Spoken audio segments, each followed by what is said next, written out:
Welcome to Beyond the Headlines, and as we did mention in the news this evening, we have several regulations that have been issued by the Ministry of Health. They have met with funeral directors, members of the clergy to discuss the regulations going forward, and this evening we'll be looking at this new phase and this new dispensation that we are entering as Grenada continues to battle the COVID-19 pandemic. To assist us this evening, we have with us our panelists. We have three distinguished Grenadians serving in the diaspora in New York, to be exact. And we have two funeral directors, Mr. David Williams and Mr. Wayne Watts. And we have Bishop Martin Scott, who's been with us before, of Hebron Pentecostal Church. So what we'll do this evening, we would look at the regulations. We would ask them to take us through the whys, the hows, the whether to fours. And we'll ask Bishop Scott to also explain to us, as a church, how does he help people cross this difficult threshold. So, gentlemen, thank you for agreeing to join us this evening. And we're starting with, I won't put a title and a handle to that. A gentleman that I've heard so much about, Mr. David Williams. Since I was a child growing up, I heard about Mr. Williams, and I finally got to meet him virtually by surprise a couple of weeks ago, and there he is with us this evening. Mr. Williams, it's great to meet you again. You're muted. Oh, sorry. Right, go ahead. Okay, I'm unmuted, right? Yeah. Yes, good afternoon, good night, right? Nice to be here also. It's a pleasure to be here and to assist in whatever way we can in this at this time. What would you like to hear from us or hear from me? Right. Mr. Watts? Hi, good evening. Okay. It's my pleasure to be here, and thanks for inviting me to be part of this conference. And I'm willing to share my experience with my fellow Grenadians to enlighten my Grenadians in whatever we're experiencing in this world currently. Great. Bishop Martin, let me just let you know that you're coming off a very hot program last week, which has generated a lot of fire. All kind of accusations have been thrown around left, right, and center. So you're going to be the voice of reason this evening, right? Hopefully. He says hopefully. He's making no promises. So regulations were issued today. Let's go back to that report that was filed by Janet MacDonald of the GBN so that we can set the tone for how we handle this evening. So let's go back to that Janet MacDonald report. Acting Director of Medical Services, Dr. Taisha Donald, presenting a joint statement from funeral homes, churches and government, highlighted decisions reached at a meeting last Thursday. The following decisions were made, and those that are not already in practice will come into effect from Wednesday, 22nd September 2021. The first decision: all burials from deaths due to COVID-19 will be done within 72 hours from the time of the certification of the death. 2. Persons dying from the COVID-19 infection will not be embalmed. 3. Up to 2 persons would be allowed to view the body at the funeral home for identification purposes only. After the body is identified, the coffin or casket will be permanently sealed. Dr. Donald outlined the options available for families and religious groupings. 4. Graves will be dug to a depth no fewer than 6 feet. 5. Families have the option to cremate or to bury. 6. Accommodations will be made for religious bodies requiring special rites in the preparation of their bodies for burial. 7. Funerals will remain between the hours of 9 to 12 a.m. However, when there are more bodies to be buried in a given day that can be realistically done within these hours, funeral directors may seek special dispensation from the Royal Grenada Police Force to extend the time to no later than 2 p.m. And finally, funerals will take place only at the cemetery.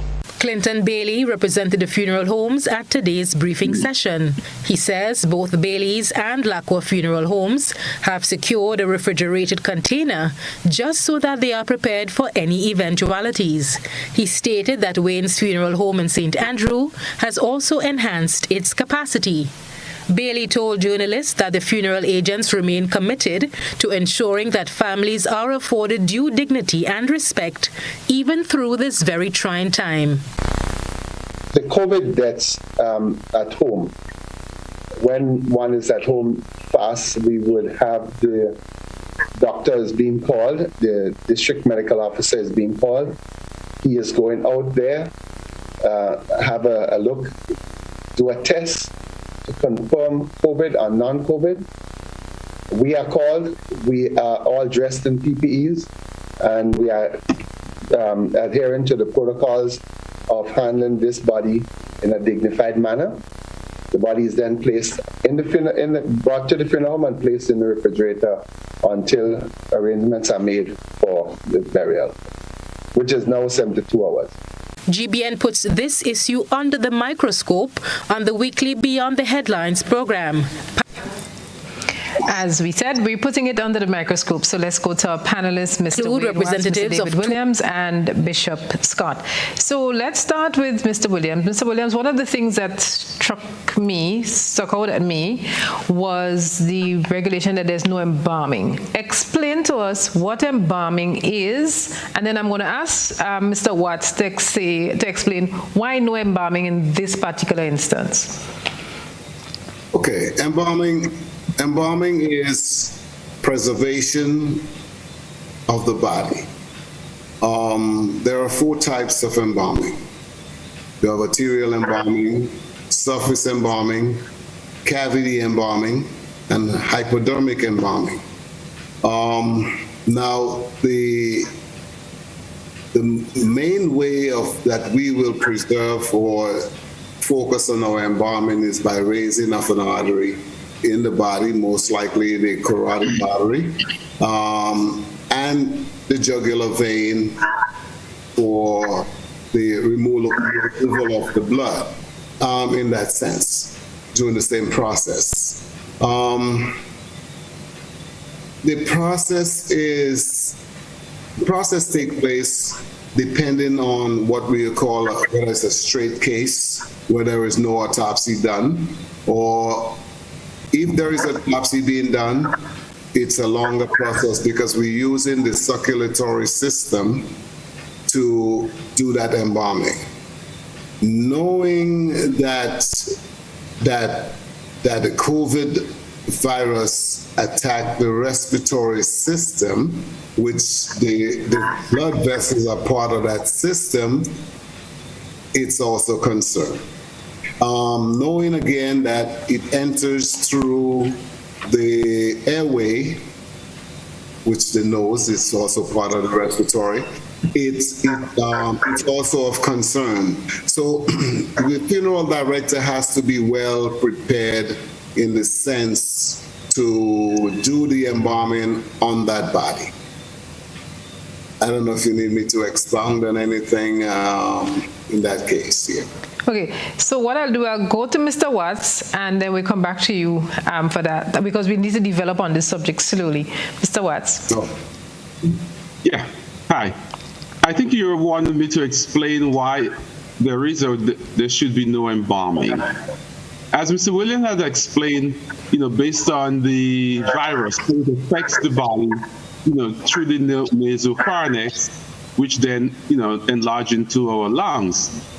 And it is true, if you want to embalm, you're then getting engaged in the respiratory system, which could expel, air from the, the lungs, alveolar sac, whichever, how you want to look at it. And then that could get into the environment, which we who are alive could inhale. However, based on my knowledge, I did a little research, and it seems like the method of embalming on a corpse is based on the jurisdiction of the state, the country, or that locality, or even the funeral home. make such a decision. Because I myself had made calls to various colleagues over the Caribbean and the whole, and there are those who express the concern of not embalming the remains, because it is true that COVID-19 is a new virus that we are just learning on a day-to-day basis. So we do not know the full extent of the condition of this virus because it is new. So we have to take the necessary precautions if we decide to embalm those bodies. And if we do so, then all of the PPEs and the right embalming fluid and things should be taken into consideration, and proper ventilation. But after speaking to many colleagues, it appears that it based on the locality or that jurisdiction will make that determination whether or not they want to embalm the body or not. So, Mr. Williams, I'm crossing back to you before I go to Bishop Scott. Yes. I just want to comment, if you don't mind, on something that my colleague said. Go ahead. In reference to ventilation. New York State, where we are licensed embalmers, very strict, very, very strict with regulations. The amount of formaldehyde in the air, the type of ventilation that you carry at the funeral homes. They come in maybe periodically and check. They will you come in the morning with the Department of Health, and they'll be checking the level of formaldehyde in the surroundings, whether it's in your chapel, whether it's in the embalming room. There are certain regulations on that. Now, the ventilation is very important. You could be embalming a body and have your embalming table in front of you, and the fan is behind you, pulling the air into your nostril and not away from you. Those things are very important. Just unwrapping the body is very important. Knowing that virus are really they are parasitic in nature, and they need a host. This virus is This is different to a lot of viruses that you will find. I had employees that caught smallpox from bodies. Chickenpox, from bodies. So you have to be careful, knowing if you're dealing with a bacteria or a virus, especially a virus like this one. You don't just put anyone to embalm a body, especially where we don't have the type of regulations in the state of Grenada, I would say. Because you don't have to be a licensed funeral director to embalm in Grenada. I know here you must be a licensed funeral director to do so. And we have to do continuing education on an annual basis, where we have to get our license renewed every 2 years. So it's a little different. Concern. Like my colleague said, again, it depends on the state in which you are, so again. So for people who are concerned that embalming has to do with preservation of the body, that's not what it is. It is for the protection of the people handling the bodies, correct? Also, in New York State, for example, embalming is not necessary. So on every contract, we have to explain why we embalm this body. Mm-hmm. Every contract, you must explain the reason for you charging that family for embalming. It was done because you want to have viewing of the body, because you want to have a funeral service. It was embalmed because we want to ship, things like that. Has to be explained. You cannot just charge people for embalming and say that's it. Because if you want direct cremation or direct burial, there is no need for embalming. So on almost every funeral invoice in Grenada, you would see a charge for embalming, and that's because you want to preserve the body, because there's going to be a funeral and there's going to be a viewing. Sometimes it takes 2 weeks, 3 weeks, could be longer, depending on if you need families to come in from abroad, correct? Yes. Well, the embalming on a whole, what it does, because it denatures the protein, so that in effect retards decomposition. So by retarding decomposition, and a dead body can then remain longer unrefrigerated. So that's one of the reasons why the embalming is done. So then you have more time to plan your funeral service, especially, those of us who are Christian. We tend not to bury body in a day or two.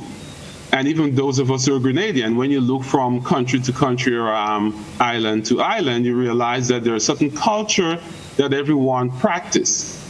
Some will try to bury the loved one within a week. There are those who think that a week is too soon. They will wait for about a month before they even plan a funeral. So by embalming the case, you can look at it as a twofold. Yes, it will retard decomposition, thus it will reduce the spread of any infectious disease because we do know that virus engulfs. So it needs a living protein in order to duplicate. And if the embalming is done, if one decides to embalm, you could look at it from that prism whereby you are retarding even the spread of any disease that the body might have come in with at the time of death. So one, it will slow down any spread of disease. Yeah, so it prevents, sorry, go ahead. That's okay, go ahead. Yeah, so same like what's explaining, it prevents autolysis, the body from breaking down on itself. So protein don't go all the way back to amino acid. It stops that process. It also destroy the normal flow, the body like preserve, because people think that when the body is dead, the blood is clot. People think that when you're dead, virus is stuck. That's when the body has no more resistance. So that's when the bacteria or the viruses get more vigilant in that environment. Your stomach swells up because what? Bacteria is multiplying, and you have a lot to aspirate and to preserve on the inside. Like I mentioned, the type of embalming, cavity embalming, we have to do the thoracic cavity, abdominal cavity, pelvic cavities. We have to fill those cavities with embalming fluid that will preserve that body and disinfect at the same time. All right. Thank you so much, gentlemen, for those explanations there. And I'm going now to our counselor this evening, our pastoral counsel, Bishop Scott. Bishop Scott, a lot is being thrust at people at this time. And how do people cope? When people come to you saying, Bishop Scott, my family has transitioned as a result of COVID-19, and now they're only giving me 72 hours. This is too much for me to handle. What is your word to people this evening? The privilege to be on the panel tonight, and I really thank God for the both funeral directors. I really learned a lot this few minutes, and I really honor them for sharing that kind of information with the Grenadians, because sometimes we tend not to understand certain things and then we take it to a next level. In fact, the Bible says, my people are destroyed because of lack of knowledge. I really honor Mr. Watts and Mr. Williams for really sharing with us this very, very important. But, being a pastor in the New York City area, I had the opportunity to counsel and to officiate over so many funerals for the past couple months, years, especially during this pandemic. But in terms of counseling, one of the things that I share with folks is that God is a God of all comfort, who comforts us in times of our sorrow. And when we understand that, we are able to comfort those who are in trouble in the future. In fact, God prepares us in these times so that we too can be, a source of strength and support to those who are in need. But I believe that in times like these, in times when people are dying, people are losing their loved ones, I believe that the strength of the Lord and the ability that we can use to draw from God and His presence and His peace and His love is very, very important. So as a pastor, I share that with people, that God is able to do exceedingly abundantly above all that we could even ask or think. So I present not myself or my religion or the religion, but I present Christ. I present God as a source of strength even in these times. Because the Bible says that God is a refuge. He's our strength. He's a very present help in times of trouble. And so when you present that, definitely there is result, because God always comes through for us. Great. And also, while we have you on, what do you say to people who are probably suicidal, blaming themselves because they got infected and went home and somebody else at home caught the virus and has transitioned? I understand that we have some of those cases where people feel so guilty that probably I brought this on my parents and my elderly parents have now succumbed, and it's even causing feuds in families. What do you say in instances like this? Not only you present the Bible to them, but I believe as a minister, priest, or someone who is responsible for the spiritual life of people, should also have answers in the natural realm. I believe that we need to be connected to places that give counseling. And it doesn't have to be a church. It doesn't have to be a religious organization.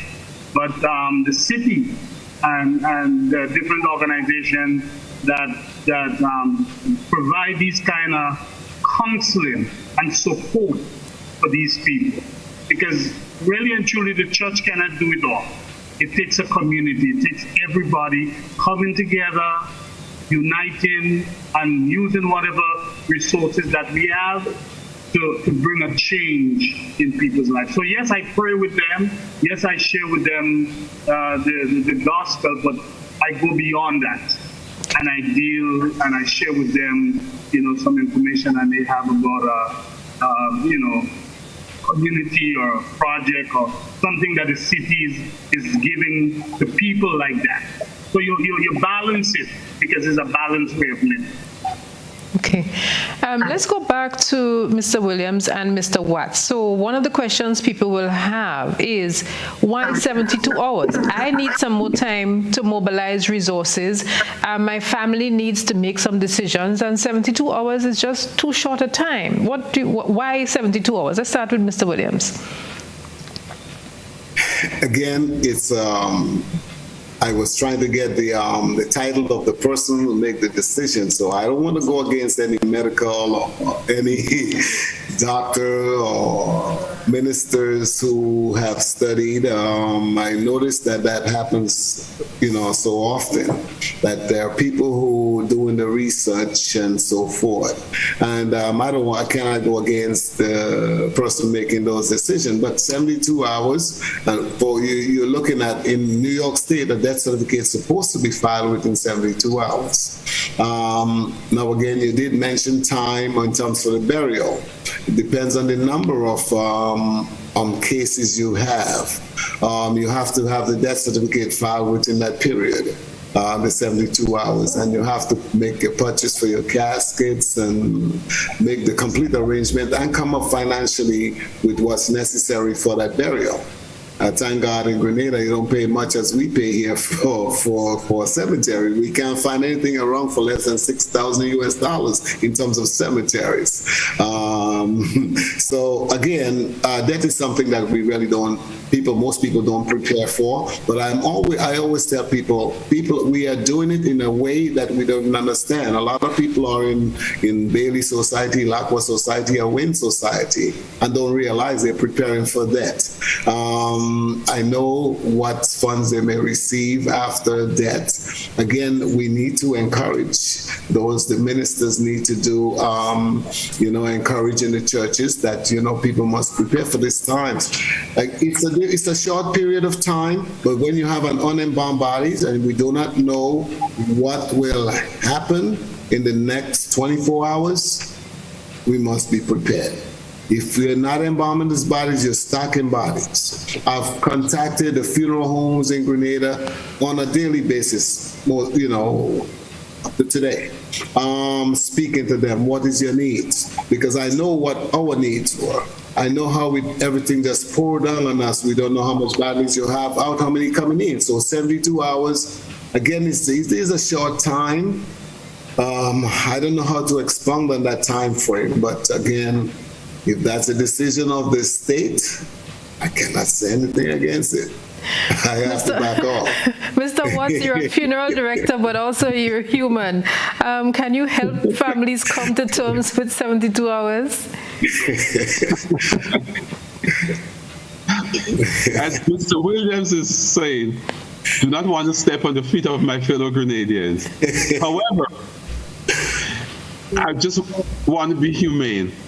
And looking at it from a business point of view, taking it to that 72 hours will be based on you are trying to prepare yourself in the event that there are much death occurring in Grenada.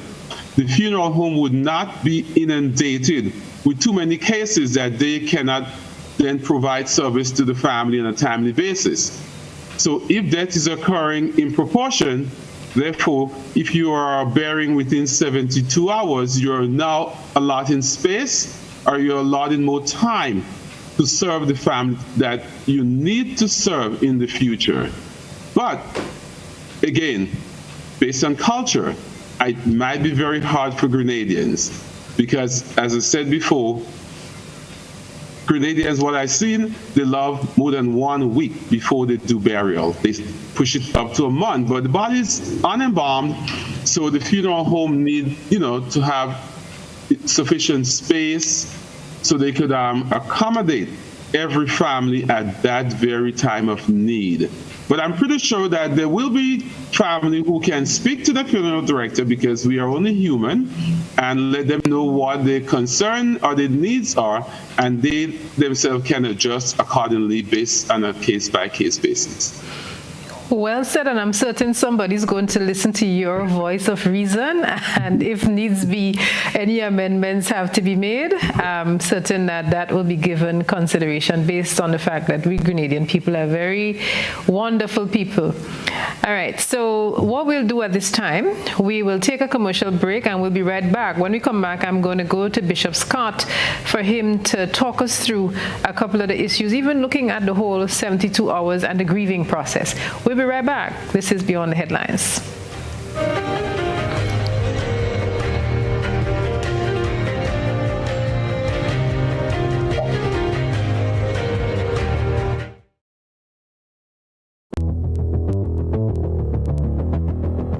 Introducing Color by Sissons. Color by Sissons.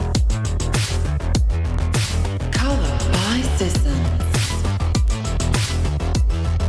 Color by Sissons. Color by Sissons. Color by Sissons. It's your summer everything loan from the Communal. Borrow up to $10,000 for all your needs. School supplies, staycation, home renovations, appliances or furniture. You can have it all with a summer everything loan. With competitive interest rates and same-day approvals, you can't beat this loan special. Not a member?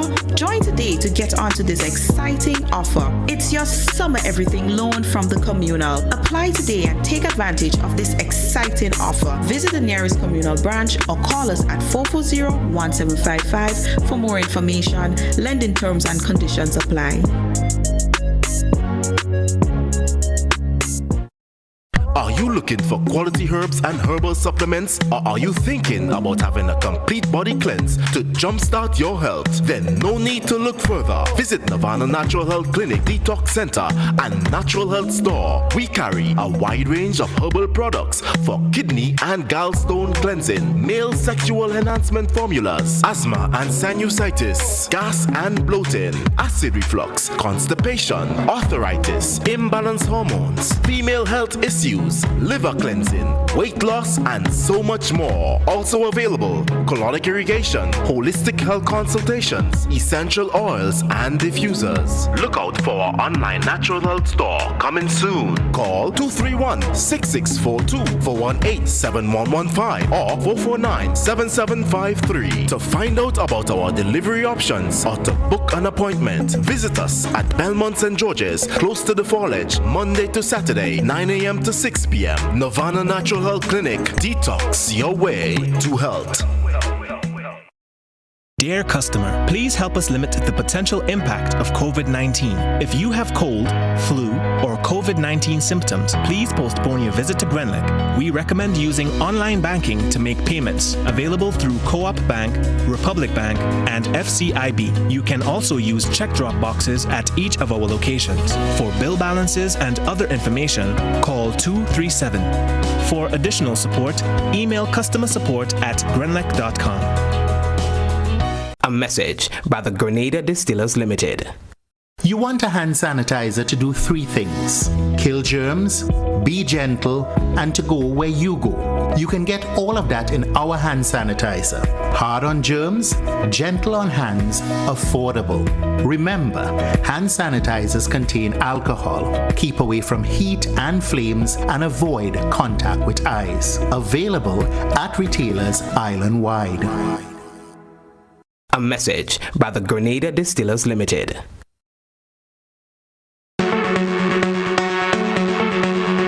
Hills and Valley Pharmacy offers both wholesale and retail pharmaceutical and over-the-counter products. We have the most competitive and affordable prices. We are the agents for Vit Plus multivitamin for healthy everyday lifestyle and Sanatogen powder. Hills and Valley Pharmacy supplies the best quality, name brand clinical products such as Rescue Oil, Bio Oil, Neutrogena, Aveeno, and Clarisil. We offer the most convenient opening hours. Our telephone numbers are 435-6904 or 6903. Remember, at Hills and Valley Pharmacy, your health is our business. We care. Now open, Hills and Valley Medicare Center, your one-stop for medical supplies, massage therapy, physiotherapy, and an in-house physician. At Hills and Valley, your health is our business. Get Rubigas. Get cooking. Rubigas, clean, safe, and reliable LPG is the perfect solution for your commercial and everyday needs. For cooking at home or barbecuing, choose Rubigas LPG cylinders. Available in a variety of sizes from 20 to 100-pound cylinders. Rubigas LPG, clean, safe, reliable. Are you cooking with Rubigas? Get Rubis, get going.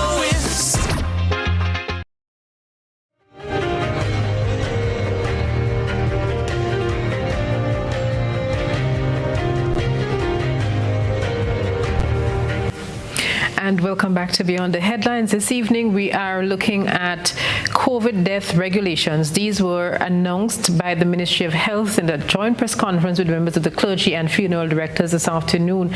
And to help us look at some of the points that were raised, we have with us 2 funeral directors out of New York. They're Grenadians by birth, by schooling, by culture, by everything. So we have Mr. David Williams and Mr. Wayne Watts, and we have Bishop Martin Scott of Hebron Pentecostal, because there is the emotional, there is the psychosocial side of this, there is the spiritual side of this, and he'll be helping us to look at some of those attendant issues. Let's first go to an insert we have with Dr. Francis Martin. He's a medical doctor. He's a former permanent secretary in the Ministry of Health, and he was at the forefront of the COVID-19 battle last year when Grenada went into management mode. So let's look at the comments made by Dr. Martin, and then we'll come back. I must say, however, though, that the WHO has sanctioned burial of people with COVID-19. So it is okay to bury those persons, but some countries, depending on their priorities and the local circumstances, may choose to cremate, especially as it's a new virus. Families had no time at all to grieve when their loved one died from things like COVID. Even while they were alive before they died, they didn't have a chance to say hi or relate to them. And this is really adding to the enormous psychological burden that the pandemic is causing on people. So, gentlemen, I want us to look at this in two parts. We're going to ask Pastor Martin to weigh in on that first, but the fact that it's a lonely death, and then looking at cremation versus burial. Bishop Scott, looking at this whole issue of time to grieve, the Bible speaks in Ecclesiastes about a time for everything. And you get someone admitted to hospital, and then you hear that the person is dead, and then you're told, listen, within 72 hours you must deal with this. What do you say to people who find this is just too much to bear? Well, one of the things that we have to come to grips with is that these are not normal times. This pandemic has really brought unprecedented time in our midst, and so things are not. It's not business as usual. Things have changed.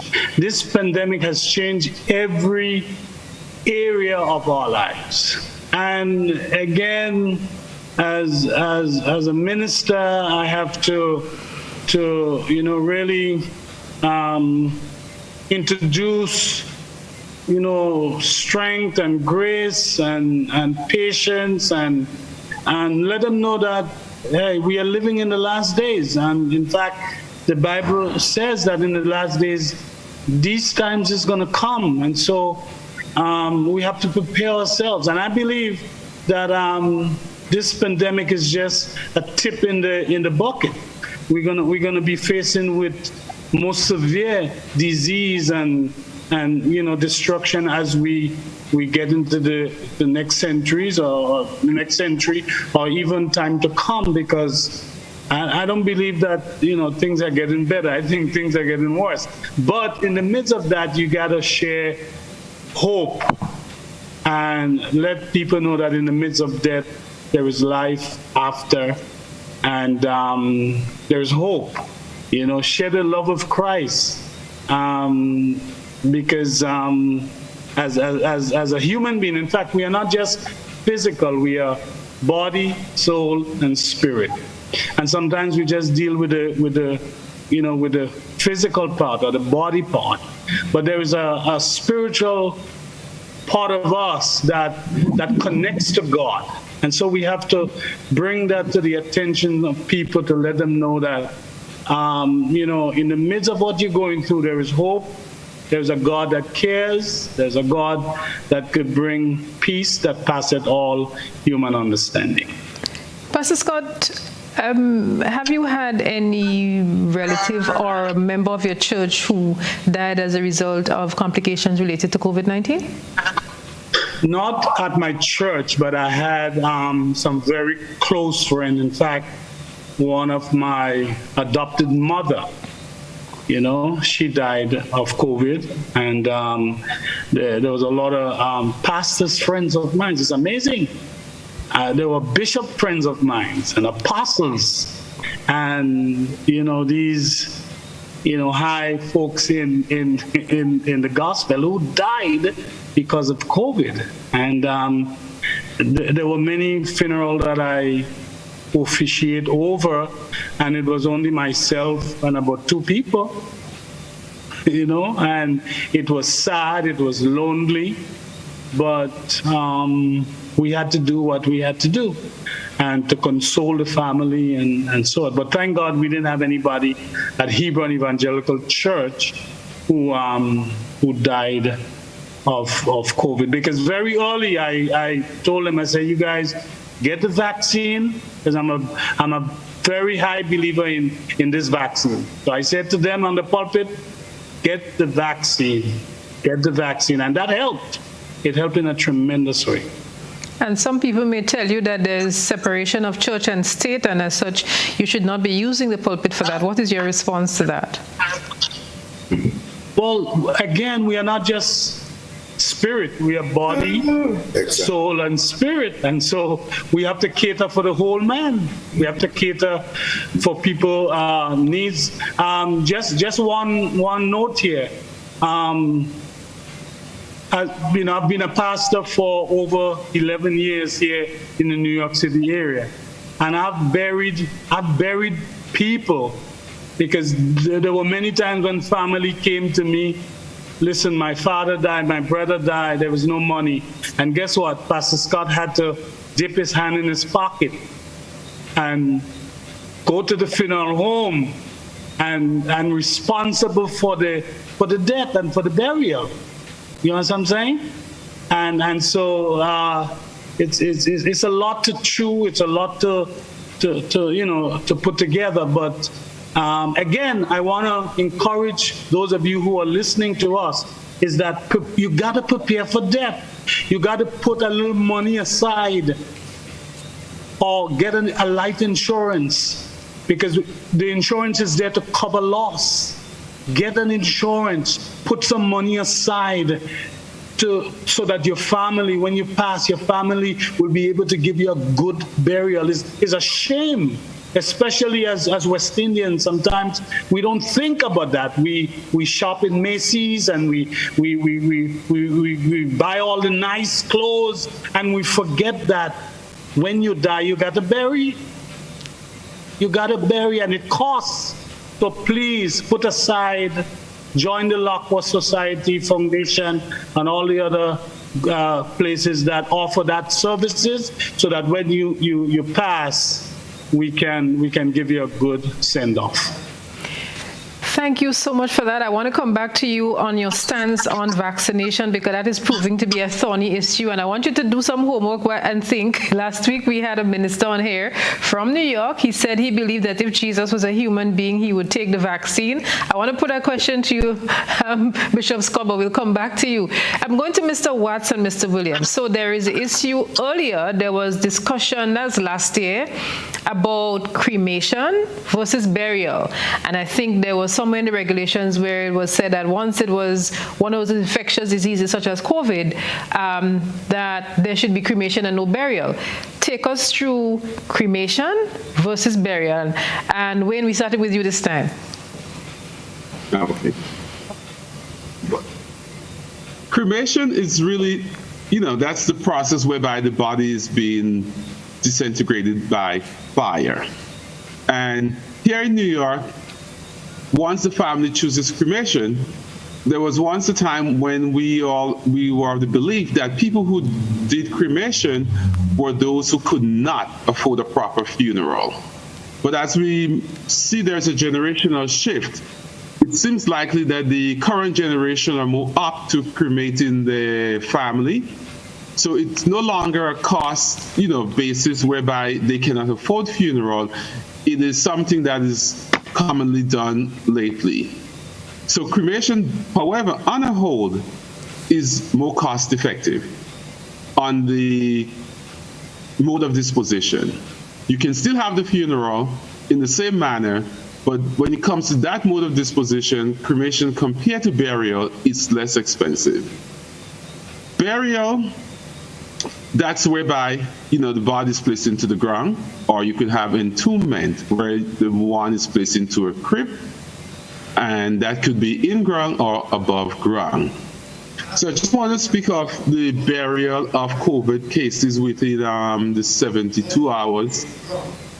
That is based on, as we said, it could be just that municipality or the country that they want to have the burial. And it is fine to bury your loved one if you died of COVID. And I do understand if the body is not embalmed, that I see whereby it makes a lot of sense on the healthcare part, where you should bury at least 6 feet, because you do not want, in the event that there is some disaster where you may have like a flooding, and then you may have human remains being exposed, and then you could have other disease that you will then have to deal with, let's say like cholera, which, you get in the drinking water. So you're trying to prevent those things. So by burying the body, but just keep in mind that it is the right thing to do, to dig the grave at least a minimum 6 feet, because you do not want to have another health condition at your hand in the future. As I say, God forbid, we don't have control of any disaster that we may encounter. Yep. Mr. Williams, you want to expand on that? Go on any other track related there too?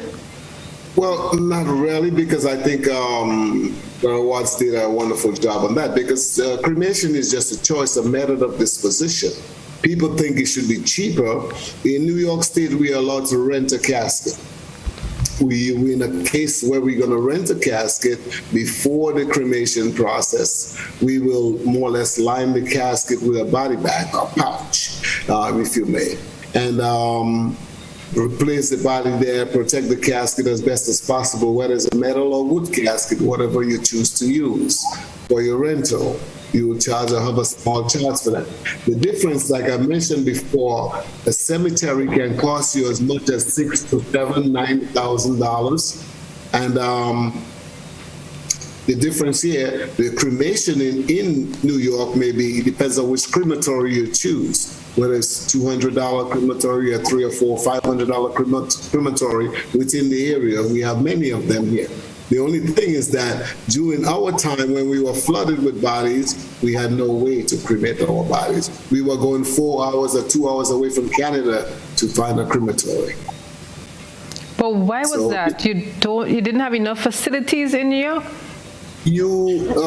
For example, you have a retort in Grenada. I don't know how many they have, if it's 1 or 2. But again, you cannot run that retort continuously. You cannot run it continuously. It has to cool down, as they would let you know that. It has to cool down at times. So you will blow it off. And God forbid now this thing, the one that I think like will have get blown off. What's going to happen? You're going to be stockpiled again with bodies. You know, so the crematory we were using, well, the first time I remember we took about 12 bodies there. And they tell us don't come back with this truck, because you had long lines, miles long lines with hearses with just 1 and 2. And we were there because the paperwork for cremation is about 10 times more in New York than the burial. The amount of paperwork we have to do before we do a cremation. Have the right person, have the cremation, have authorization from the medical examiner. It was very challenging. Just getting cremation, we couldn't get the trays. You have to find out if the folks in Grenada have the body bags. I was getting calls from Grenada, we need body bags. People saw the containers that Lacqua had, they get crazy. You have to prepare. Like Pastor Scott said, you have to prepare. Which is something we will segue into, because like you said, people saw the containers and started getting crazy. Let me just make an interjection here. I have a note here from one of the funeral agencies here saying, Odette, these measures are temporary, and so it is essential that people know that these measures are temporary. I also have a note here that says cremation is cheaper in the U.S., not in Grenada. Cremation is cheaper in the U.S., not in Grenada. I want to segue into this, what we call the mysterious container last week that caused some people to trip. But Bishop, before we go to that, does the number of people allowed at funerals make a difference for the families? We know, and I'll put you on the spot, Bishop Scott, we know that you had a relative who was buried in Grenada today, and people like me who knew the relative dared not go to the church because of the new regulations. Does the number of people in the church assist the families? You know, sometimes we say, oh, that was a good funeral. Bishop, what say you about the numbers allowed?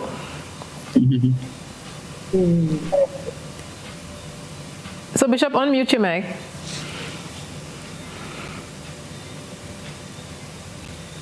Go ahead. Okay. In fact, we lost. My wife lost two uncles. One buried, I think today, and there's one to be buried in the next couple of days or so. But again, it's different times, and you know, as a nation, as a people, we have to be able to adopt. Okay, so we seem to have lost Bishop there.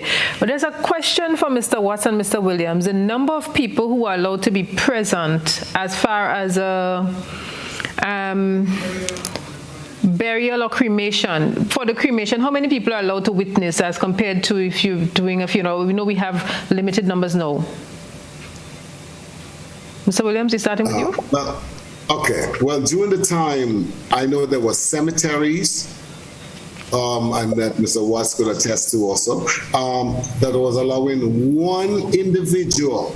You could not even have a pastor in that hearse. They will turn you back. So it's only that funeral director. You could not have an assistant with you. And the majority of cemeteries were 10 people. You had to stay at least 50 feet away from that grave until they lowered the casket into the grave. They allowed no flowers, and this is New York, something like a third world country. They lower the casket into the grave, and they would not allow you to come closer. That casket is inside. They would not backfill, and they were burying up to 60 bodies a day, without exaggeration. But wait, so, okay, you just hit a trigger point. You cannot tell me that I must bury my mother, my dear mother, and not put a flower on the grave. Come on. No flowers are accepted. Why not? Explain that. Why not? Come on, get real. Let's get real now, Mr. Williams. Talk to me. Okay, this is how I read it. By not having any flowers, you are limiting the transmission of spreading the coronavirus because of the handling of the flowers from one hand to another. So therefore, if there is no handling of flowers, there will be no transmission of coronavirus from one individual to another. This is the only way I looked at it. And as Mr. Williams said, we did go through such period, but after that period was over to an extent, and they were able to give a little more leeway so family could then bring flowers. Flowers was only able to place in one location. And then the cemetery personnel will then take that flowers and place it onto the casket. You, the family, could not have done it. So I take it that it is the transmission of coronavirus. So therefore, you do not want one to be handling the same thing from one hand to the other. And also in respect to the number of individuals attending the funeral, it is basically to minimize the spread of the coronavirus. So therefore, if there is someone that get affected with the COVID-19, you will just have a trace of 10 persons in comparison to having a trace of 50 persons. So therefore, that percentage is very, very kept to a minimum. Okay, thanks for that. Somebody's asking me to ask both gentlemen to explain how is cremation done, the process of burning. Somebody needs elucidation on that point.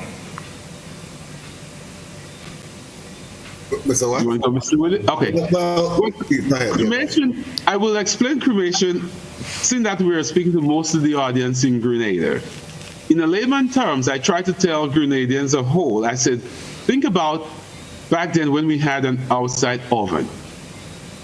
So therefore, you have an outside oven and you're putting your bread to bake in that oven. So keep that in mind. However, we have what we call a retor. So the retor is that chamber that the human remain is placed into. And after the human remain is placed into the retor, it's been ignited, whether by some electrical switch that it will then goes up to a certain, I think like 220 degrees Fahrenheit. 25. And the remains will then be engulfed with that flame. And once it's been engulfed, you do not need too much of the same fire to be just coming upon the remain. The remain basically burns itself. Once the burning process begins, the body can disintegrate itself with fire. And after that is done, most of what is left, it is the skeleton part of you that is left. So you will mostly see just the bony fragments, which may look like what you will know when you look at a skeleton, like the femur and the skull. You would be able to identify those things. And those, after it's over, they basically will remove the bony fragments, and it will be in a chamber that's like a catching chamber, and that larger fragment now has been taken to something looks like a blending machine, So you are now taking that larger fragments and breaking it into smaller fragments, and then it will be placed into a minimum container, which is almost like an urn, but it's the same principle that an urn is. It contains the cremated remains. So in a nutshell, that's how I looked at the cremation process. Yep. All right. Well explained. Expertly explained. Right. So we want to segue into something that probably caused some people to trip last week, this mysterious white container. And we would also look at New York when you had your container issue. But let's breathe by taking a commercial break. And when we come back, we look at containers and why and ifs and where it's placed, that kind of thing. This is Beyond the Headlines. Intriguing discussions going on here. Stay with us. We'll be right back.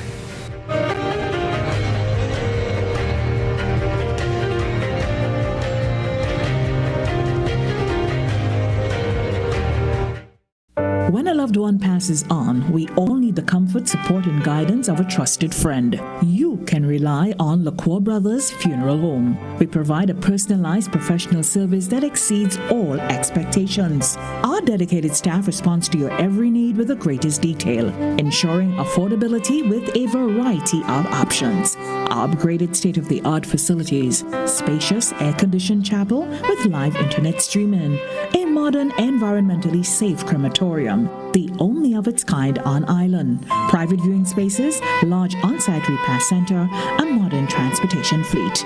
Join our burial society today and make personalized arrangements for that final moment.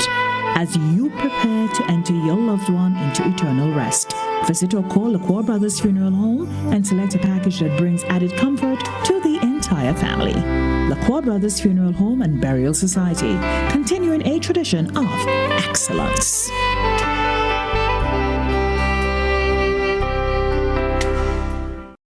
Imagine having the home of your dreams. Imagine investing in that piece of property you can call your own. Imagine finally doing that home improvement project you've always been thinking about. It's time to stop imagining and start doing. Let the GUT Credit Union help you take the first step with fantastic rates, affordable repayments, and reduced legal fees. Make the move. Get better terms on your mortgage. Use your home equity to make those dreams a reality. Act now. There's really no place like home. GUT Credit Union. It's where you belong. Need a quick, convenient way to pay your bills and avoid lines?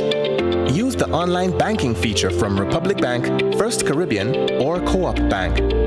Contact them today to set up your online banking and enjoy 24-hour convenience to make your bill payments. Stay safe. Grenlec, we are united even when we are apart. Are you looking for quality herbs and herbal supplements? Or are you thinking about having a complete body cleanse to jumpstart your health? Then no need to look further. Visit Nirvana Natural Health Clinic, Detox Center, and Natural Health Store. We carry a wide range of herbal products for kidney and gallstone cleansing, male sexual enhancement formulas, asthma and sinusitis, gas and bloating, acid reflux, constipation, arthritis, imbalanced hormones, female health issues, liver cleansing, weight loss, and so much more. Also available, colonic irrigation, holistic health consultations, essential oils, and diffusers. Look out for our online natural health store coming soon. Call 231-6642 for 18-7115 or 449-7753 to find out about our delivery options or to book an appointment. Visit us at Belmont St. George's, close to the Fallage, Monday to Saturday, 9 a.m. to 6 p.m. Nirvana Natural Health Clinic. Detox your way to health.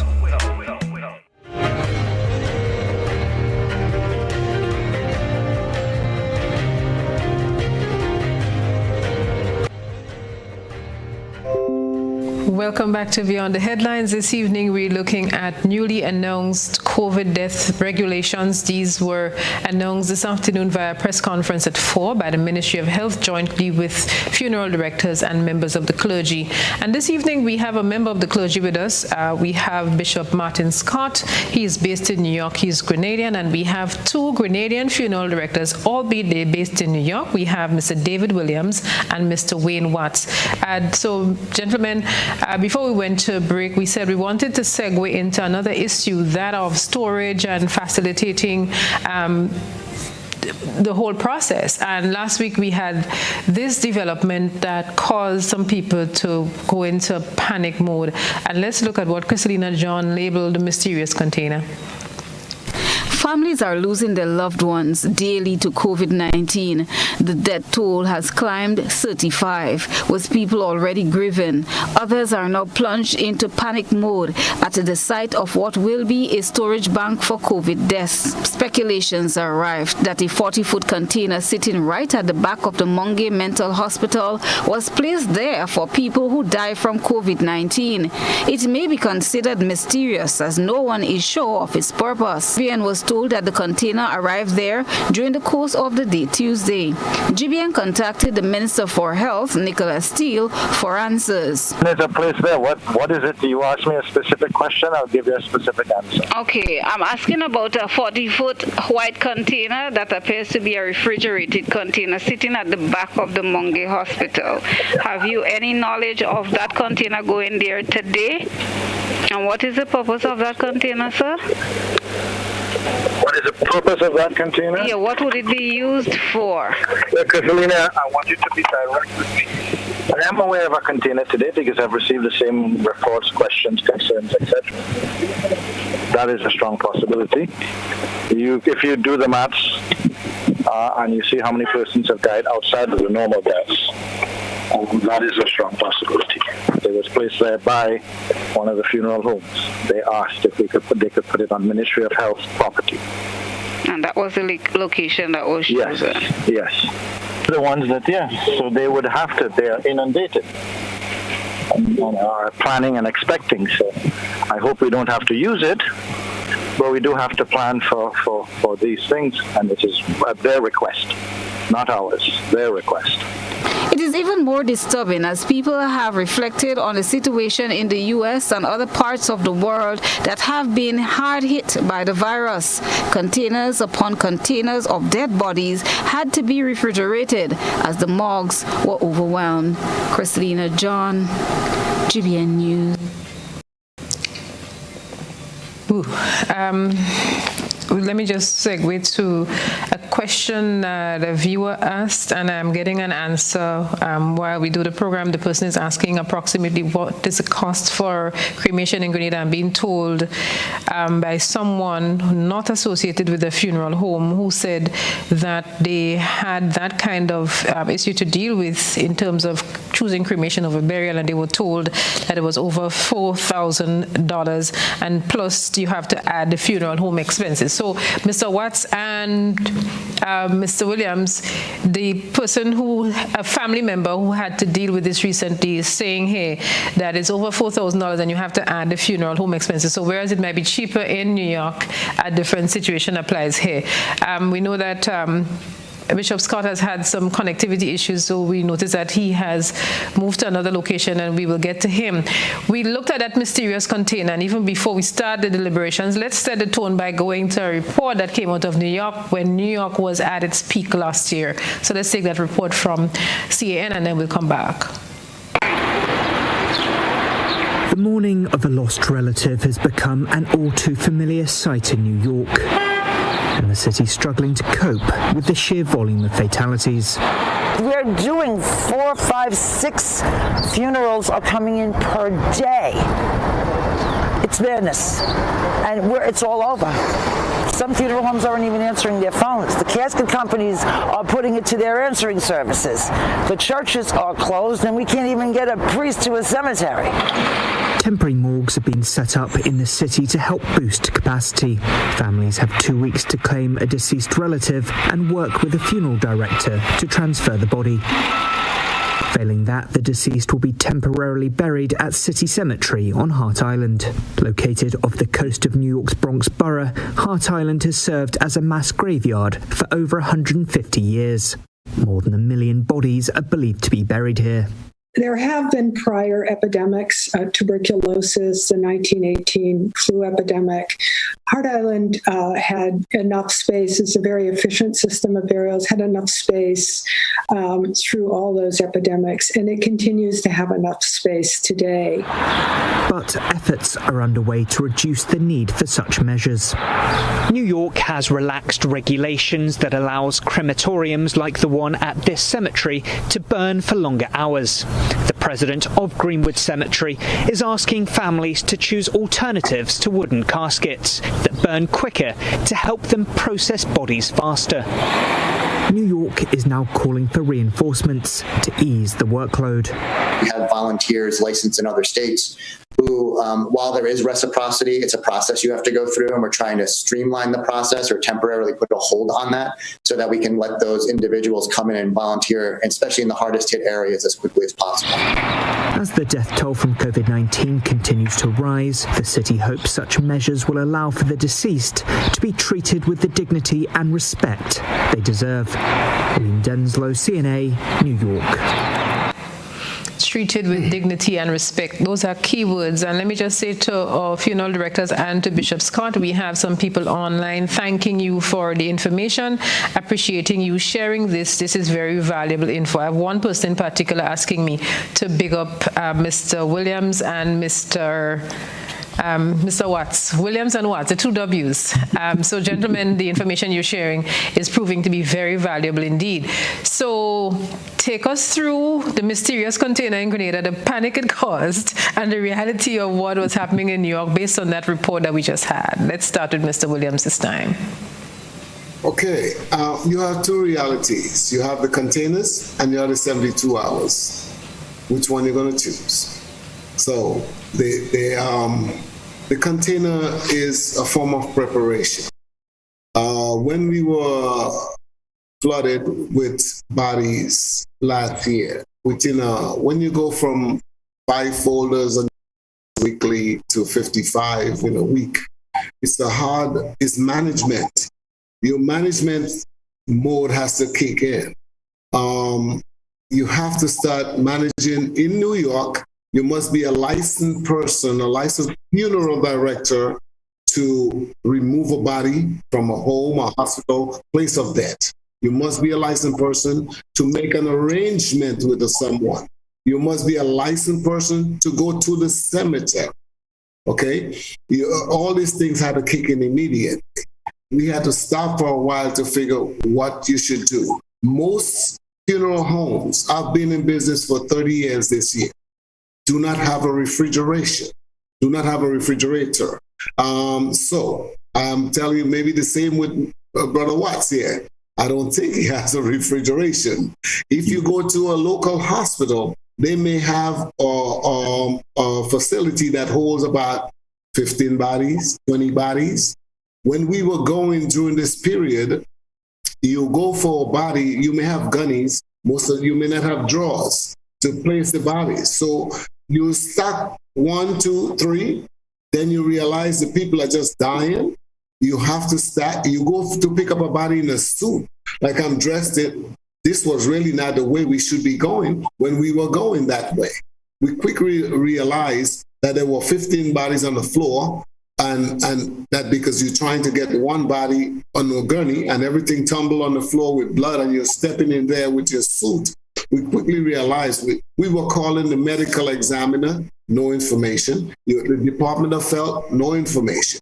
You quickly realize you have to have refrigeration. You were inundated with calls. You were getting calls. We had to shut the phone down. When you shut the phone down, you can't get to the calls from the answering service at the end of the day because you're finishing 2 and 3 in the morning. So it was a situation you have to quickly address. At least this funeral home had making preparation because maybe they have a refrigerator that I read in one newspaper from Grenada that only has 3 bodies, that can hold 3 bodies. At least Bailey's new facility may hold 15, but who knows how many you may have next week. You have to be prepared. The decision made by Mr. Steele to allow this situation to happen, to me, is not a surprise. The government, I am almost sure that the morgue at the hospital cannot hold over 15 bodies. We need a morgue at the one hospital, basically, if you may, that we really have. And if every day you have 60 and 50 and 60 people, you may get about 5 deaths on average a day. Moving forward, if we don't shut this country down for 2 weeks straight, I'm just saying, I cannot make decisions, but when you look at the comments that people are making, you cannot blame the government. They are there to make decisions for us, but we are trying to make decisions for them. We have to allow things like that to happen. Making preparation and having a container, maybe they could have kept the bodies for a longer period of time and say, okay, guys, 2 weeks. But now you're telling them they cannot have the containers, so then deal with the 72 hours. That's my take on this. My container cost me $10,000. I'm beginning to stutter. In Grenada, we have a thing we say, you're going there. Some people might say, don't go there. You're sure you're going there, Mr. Williams? I had to bring in a container to drop in front of my funeral home. I called the Department of Health, like maybe this funeral home did, and they gave me permission to do so. It cost me $10,000 to get the container from California, which is a further distance from here to Grenada. From New York to Grenada to come here, and it cost me over $20-something thousand US by the end of June. I mean, making preparation is the best thing. My funeral home was not no less. I had no less than over 70 bodies here on a given period at a given time. So how do you make preparations for that? We were never prepared for that. So you look into a refrigerated truck, you're trying to preserve their loved ones, not to be disrespectful, but to preserve that loved ones, to hold the body for a longer period. And if they are not able to do such, then you have to bury the body.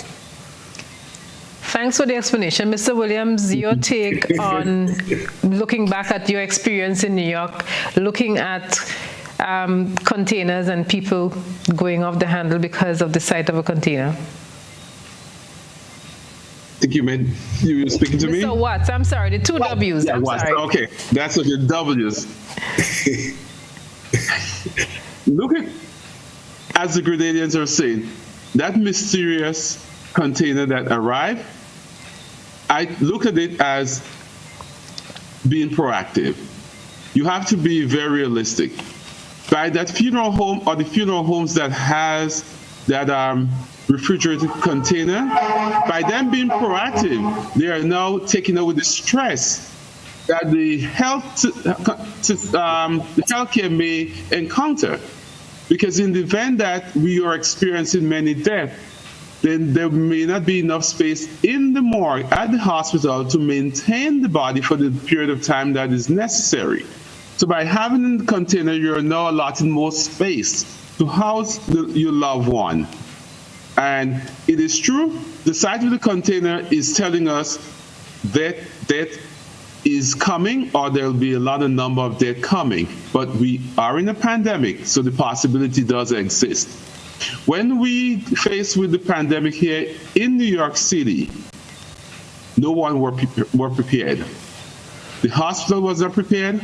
The medical examiner was not prepared. There was a lot of conflicting information whereby at the beginning stage, the medical examiner was taking in the cases and they're letting the hospital know that everyone that died from COVID has to be reported to the medical examiner. Soon thereafter, they realized that we do not have the space. So therefore, they told the hospitals, you no longer cannot send those bodies to us. You now have to house your own human remains. So therefore, the opportunity was given to the hospital so they could have their own refrigeration on site. So therefore, the medical examiner was no longer claiming those cases. And as time goes by, everyone was just learning on a day-to-day basis. So we went through a lot of periods where everything was being conflicted. There's those who died in the house, and medical examiner, stop picking up loved one's house. They wanted the burden to be on the funeral home. And I just have one story to share. There was a gentleman who called me, and I'm being honest, I had no space for the remain. And one of my co-workers, after the second day, he could not find someone to take his mother in. And they begged me and asked, Mr. Watts, would you please help him? And on day 3, I told him, call the medical examiner, just cry out to them, say, my mother is here, she's in the house, it's over 2 days, she's decomposing. I need help. I need you to come in. No one came to his help. But luckily, she was someone that was not obese. She was less than 100 pounds. And I did instruct him before the 3rd day to keep her in a very cool place. And I fold. I did the removal, brought his mother in. We had a burial. I mean, they was well pleased. But this is some of the conditions that the folks in Grenada do not want to encounter. So by having that 40-feet container being refrigerated, that's been proactive. That is taking away a lot of stress from the Grenada government, from the health system in Grenada in the event. Let us hope that you do not have to encounter what we have experienced here in New York.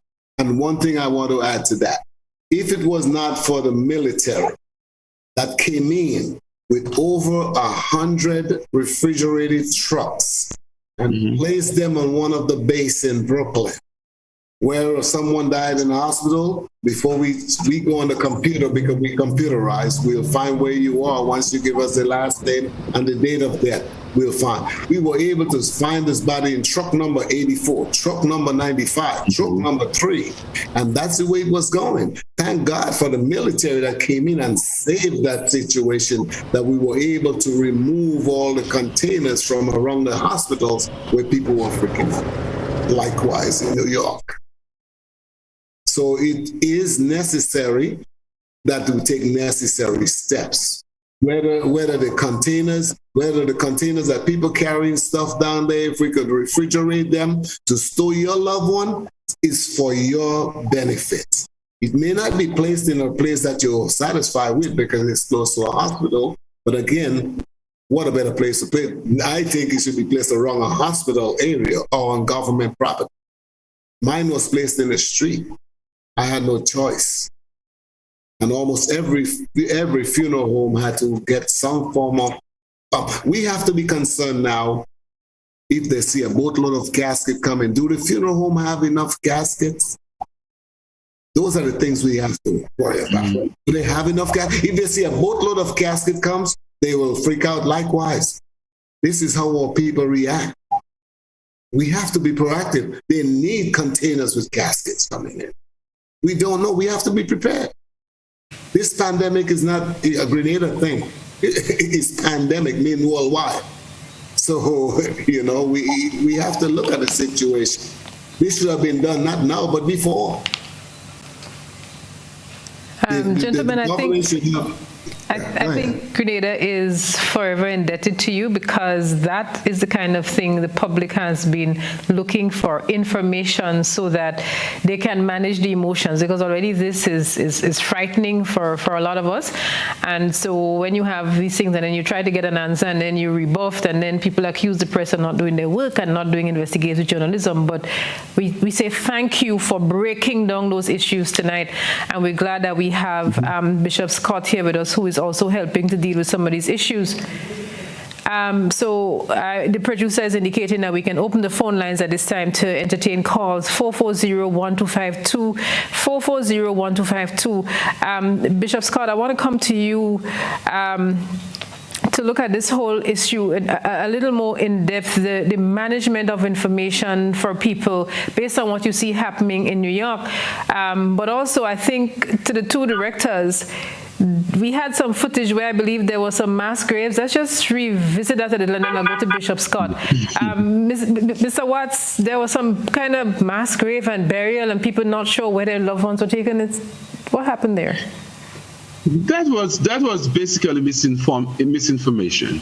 In reference to the mass grave whereby the government can bury unclaimed remains in Pottersfield or on that island, it was the remains that was held in the medical examiner office unclaimed before the pandemic occurred. So therefore, what the medical examiner did, they were not burying people who died of COVID in a mass grave. That never happened. I had to explain that to family over and over because, yes, there was a panic. People was calling, want you to take their loved one in because they were scared. Those that in the truck would have been buried into the mass grave. What occurred were the remains that was there before March of 2020, they expedited the burial so they could have space for the incoming new death. That was one of the scenarios. And the other scenario that occurred, the remains that was kept in the refrigerated truck on the hospital compound or on the street level in that same hospital, after a number of deaths, they were also transferred from that refrigerated truck to the one, as Mr. Williams has explained, where the military were in control in helping everyone, receiving their loved one, storing their loved one for long term, to give family enough time to claim their loved one for the proper burial or cremation service that they rendered. Okay. So, Bishop Scott, as people had that element to deal with, what were some of the things you were hearing from families? I mean, you said you had ministers friends who passed away, some of them were ministers, and this whole issue of sometimes they're looking for the bodies or they went into this hospital, died lonely deaths. In Grenada, we have, I don't want to go there. Bishop Scott, how do people cope with this loneliness that's associated with COVID-19 deaths? Well, I think every family is different, because when you are aware of your surrounding and you understand what is really going on, then you deal with it in a different way. When you don't understand what's going on, then it's a different story. So I think every case is different. But again, at the end of the day, I think New Yorkers really came to terms with what was going on, the velocity, of the pandemic, and so some people was quarreling, as human beings. But at the end of the day, just like Grenadians, we have to come to terms to what is really going on. And this is not a government thing. This is not a political thing. This is for real. This is affecting the whole entire world. See? And some people think, well, maybe we were spared for a couple months, and maybe God loved Grenada more than all the other countries in the world. But everybody's going through this, and my fellow Grenadians have to come to the terms of what is going on and to allow the process that the government has put in place to continue, like taking the vaccine. And I really want to, reach out to my fellow pastors in Grenada, Pentecostal pastors. Oh. You have a responsibility to be an example to your congregation. Oh. If you decide you ain't taking the vaccine and you have a lot of, how you expect your congregation, they're following you. I was one of the first persons who took the vaccine in my church, and the whole church followed after. All my members, and I have over 100 plus members in the church, and all of them was vaccinated, and now we back in church. We clapping, we hugging one another, we having a good time, and there is no death, no report of anybody getting the virus or anybody's hospitalized. So please, I'm begging my fellow Grenadians, this is the way to go. This is the way that God has given unto us to get rid of this virus. And again, I don't want to be too long, but sometimes we put religion in front of these things. Yes, God is good. I've experienced divine healing in my life I was totally blind in my left eye a couple of years ago, and God healed me. I believe in healing. I was diagnosed with early stage of prostate cancer, and thank God I'm a person who liked my doctor, and it's a good thing I went to her, and after doing some tests, she said, Mr. Scott, look, that's what I'm seeing. You need to take care of this right now. If not, it's going to be worse, you know, and I'm alive today after 4 years of surviving prostate cancer. But thank God I addressed it early, so I don't have too much side effects taken in my body. So we got to learn, and we got to appreciate science, not just the gospel. The gospel is perfect. It's good for us, but we got to understand that we are human beings. One more thing, when David was facing Goliath, David was a bright man. He was a man full of faith, but he went with some stones to kill Goliath. He could have just speak a word and say, Goliath, fall down. No, he took stones, and not just one stone. He took more than one stone, and he went in the faith and in the strength of the Lord, and he was able to conquer Goliath with a stone. So we gotta appreciate science, and God is not a one-way God. God works in different ways, and He uses different people.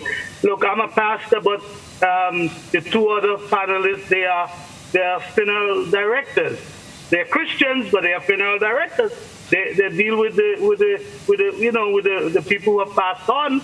But myself and Mr. Davis is good friend. Mr. Williams is good friend. Many times he will call me and say, Pastor, can I use your church to have a service? You know, so we work together, and we allow the blessings of the Lord to flow. So please, the vaccine is one of the things that God has prepared for us, and that is going to allow Grenada to flourish again and to come out of this pandemic. Thank you. God has prepared the vaccine so that Grenada can flourish again. The quote of the night, probably. Yes. Mr. Williams? Yes. Mr. Williams, I heard you saying amen, brother. I heard you in the back there. Let's hear the amens that you want to sing out loud. Telling me they're covered by the blood. I buried many ministers. I had a bishop. His brother died 10 days later. I made an arrangement with the other brother on the second one. They went to the same cemetery that was only allowing one individual to come in. When you have those big, and he was a preaching man. He was somebody I love to hear. His daughter plays an organist for me. We lost a musician last week, losing my neighbor next door. I don't know why we kicking so much against this. They're covered by the blood. I posted for the first time about 3 weeks ago that they'll be soon be covered by the dirt. If they don't, the blood is for salvation. Why we mixing up the scripture that way? You know, you're covered by the blood. We all are covered by the blood. The covenant we have with Jesus. So why are you telling me you're covered by the blood? I am covered by the blood, but I am going to die. I'll be covered with that soon. You know, so we have to be wise. The pastor came in saying that my people are destroyed for the lack of knowledge. Where is the knowledge? Where's the wisdom? The smartphones are making us stupid. The smartphones are making them stupid. We have to be wiser than that in our decision. We as funeral directors was priority on terms of getting the vaccine. We had ours last year, not this year, last year, December. It came out in December, we had it in December. I didn't have to tell my staff. We were jumping over bodies daily.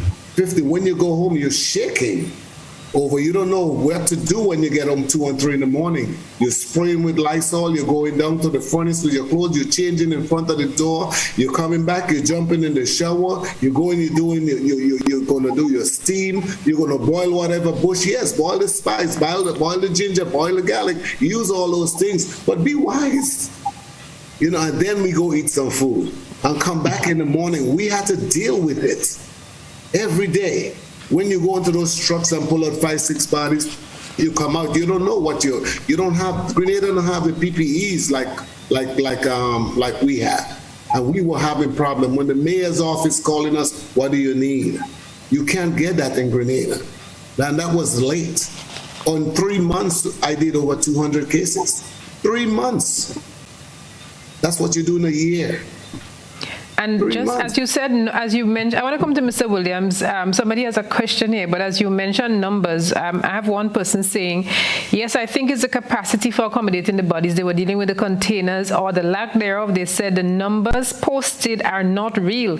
The numbers, because people are dying at home, etc., the actual dead is quite a bit higher. And when we listened to Christina John's report, it stuck out at me that last week at that point, I think it was Tuesday, she did that report. The number was at 35. The last count we had was at 55, based on last night's dashboard figures. So I'm trying to, being a news junkie, you're covered by the blood or you're covered by the mud?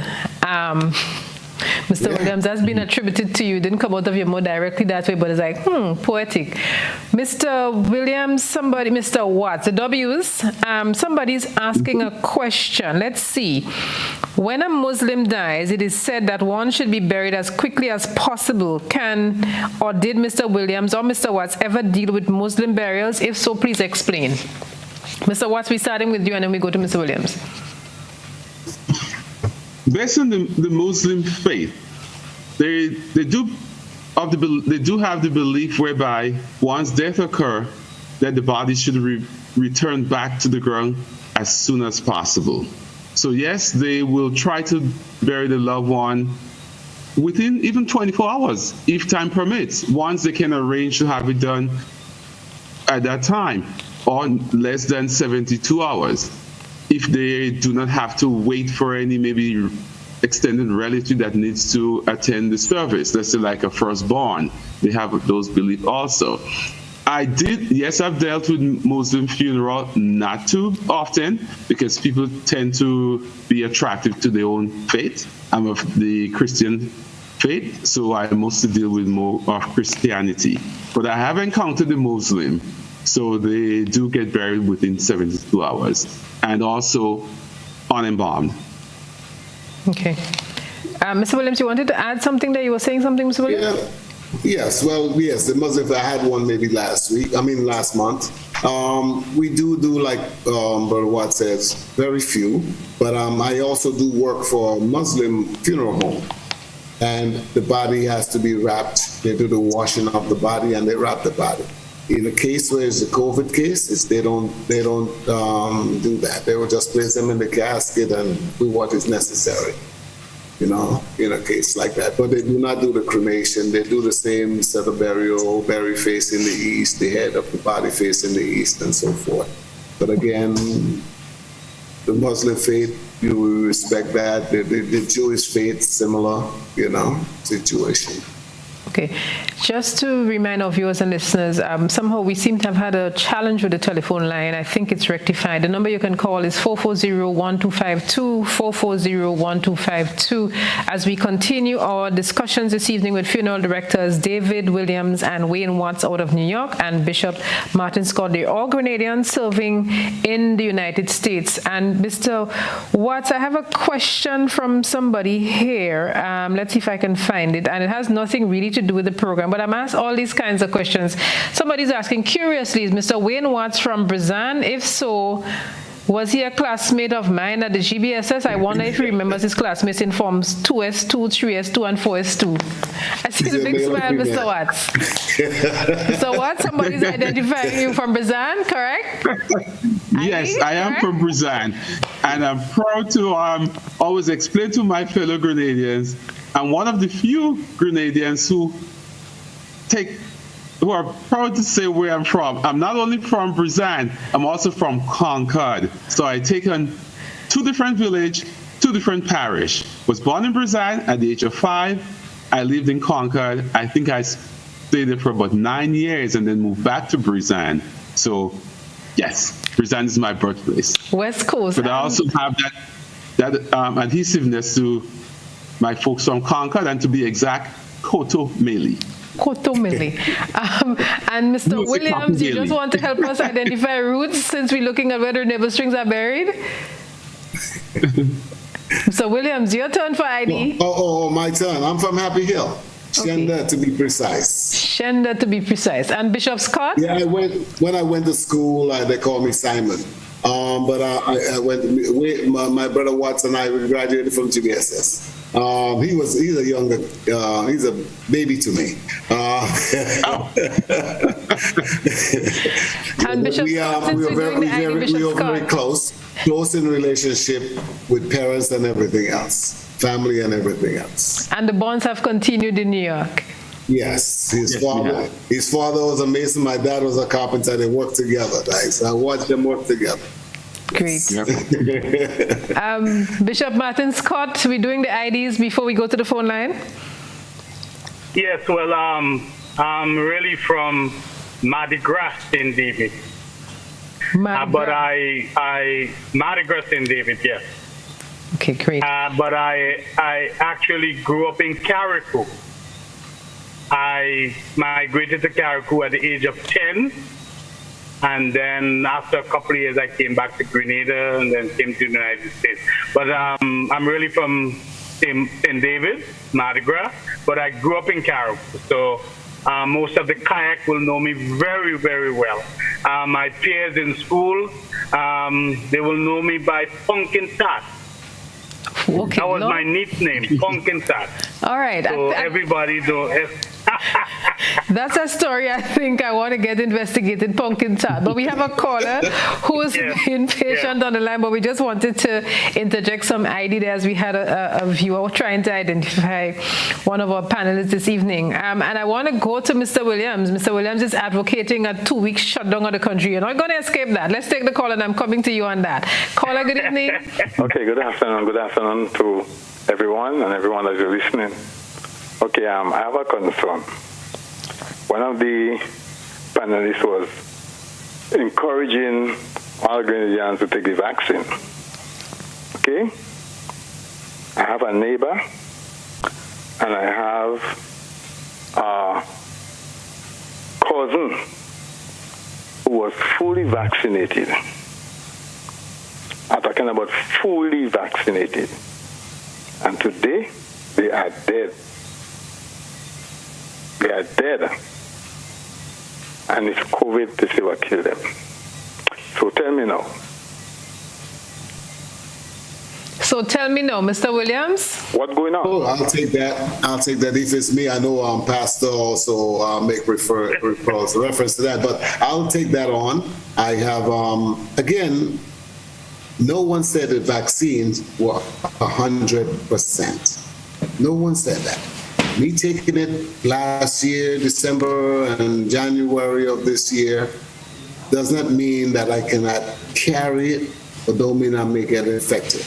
If you understand the way that a vaccine works, we took how many? People asking how many years it's going to last. Well, I'm going to go back and check my level of antigens in my body. I would love to know 2 years from now, 3 years from now. We do tetanus vaccine every 10 years. If you get cut with a cutlass right now, they're going to ask you when last you had a tetanus vaccine. And you may say, I don't know. They're going to give you another vaccine. We have to understand what is a vaccine.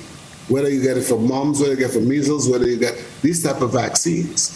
This one, I think the smartphones got us crazy with this one. The medium that we receive information from, the teaching elements, we don't listen to the doctors anymore. We don't listen to the scientists anymore. I am strongly in support of the vaccine, so because that I watch my neighbors rolled out, dying of the sitting talking with and dying of the virus. So we have to be careful. It's the amount of the millions of people that die with the vaccine. You may get, and it's surprising that you know two. It's surprising that you will know two people who die and receive the vaccine. Many people try to get it when they're really sick. So we have to really understand what a vaccine is. Okay. How it's supposed. Right. It's just that we want to move along because we have another caller. Caller, good evening. Good evening to you, and good evening to your guest. Now, my concern is that we are burying a lot of people. We're burying millions of people. We have a battle on our hands. However, it is well established how this virus came here, who created the virus, and so to me it is mass murder. But we are not hearing about holding these people, government and individual, accountable for killing millions of innocent people. Yet we're contemplating on vaccine, and whatever else. When are we going to hold these people and government accountable for what they have done to the world and to bring these people to book? I want to hear that conversation. Thank you so much. This evening we're dealing with the COVID death regulations, and we'll try to stick to that. Director Williams, you said earlier that you think the country should be shut down for 2 weeks. If the mutation period is like 14 days, and if you will hold the country, I mean, Grenada is small in the sense, if you will hold that situation for the 14 days, you will identify more, you will be able to control more, and that's not a long period of time. I remember when February of last year, just before we broke out, I saw what was coming around my birthday. I came coming from Florida, and I saw what was going on in Italy and South Korea and other places. And I said, this thing is going to hit New York. I start preparing. But when I tell my kids to prepare for at least 2 weeks, but when you can have yourself quarantined for 2 weeks, you know that you'll identify almost everyone, and you'll be able to secure the island in a better way. I don't think it's not America you're dealing with. Yes, we have essential workers, and that has to be considered. But you have, if you will do this, it's a short period of time, considering what we went through in New York. It's a short period of time. I came to Grenada in November, and what I saw when I was wearing my mask, people asked me, why are you wearing the mask? I know they were doing a great job. Why are you wearing the mask? You have to be protected. This is like germ warfare, like the gentleman that just come. When you can inhale a virus and it can create a bacteria in the lungs, which is a dangerous bacteria, pneumonia, which is a bacteria very vigilant when it's released, and create and cause death, stifle you. Why can't we understand the process of what's supposed to take place? You know? I have a medical doctor who, in answer to the caller, who referenced the fact that both his cousin and his neighbor died, although they were vaccinated. One of the explanations I have is it's possible that they already had the virus on board when they got the vaccine. We have another caller on the line. Caller, good evening. Good evening, Odette. I have a question for Pastor Scott. Sure. Okay, Pastor Scott, you spoke earlier on about the fact that you had an eye problem where you could not have seen in one of your eyes, and you got healed, and you had a prostrate situation, and God healed you. Was that medically intervened, or it was God divine healing on your body? Well, thank you for the question. It was both. It was both. Pastor Scott, your camera signal is gone, Pastor Scott. But can you hear me? Yes, but it's impacting. What's wrong with your camera? Hold on. Okay, go ahead. Can you see me now? Yes, we can see you now. All right, thanks for the question. It was both. It was both an intervention of my doctor and also the intervention of God. Both. That's how I look at it. You know, when I found out about the eye situation, I had a very good eye doctor, and he dealt with it immediately. But even in the process, God was always in control. I think that he's the one that gave the doctor the wisdom to make that decision at that time. The prostate, again, when I went to the doctor and they did certain tests, there was shock, and they were telling me that, look, Pastor Scott, this thing is it's rapid. You have to deal with it. So I went to the doctor this week, and the next week I was on the operating table because it was so aggressive that the doctor had to deal with it immediately. And again, I contribute that to God, who really was in. If not, I would have been dead, because it was really spreading fast. And so it was God that really intervened at that time, give the doctor the wisdom, and whatever it takes for me to have the operation in my eyes, and whatever they did to combat the prostate cancer. So it's God. The Bible says it's God that worketh in us, both to will and to do of his good pleasure. Again, it's a balance. It's a balance. It's a balance. We cannot leave God out, and we cannot leave science out.